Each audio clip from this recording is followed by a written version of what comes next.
বৌমা এইভাবে কেউ বসে বসে বাসন মাজে? তাহলে কিভাবে মাজে? দাঁড়িয়ে দাঁড়িয়ে মাজে। ও নামো নামো বলছি। বাপের বাড়ি থেকে কি শিখে এসেছো? মা বিয়ের আগে কিছুই শিখায়নি?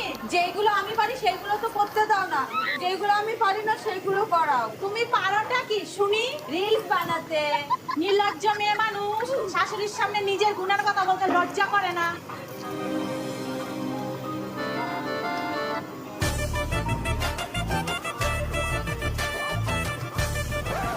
হ্যালো মা, তুমি আমাকে নিয়ে যাও, আমি আর এই বাড়িতে থাকবো না।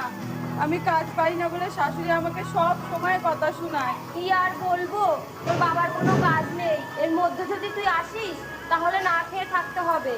দেখ না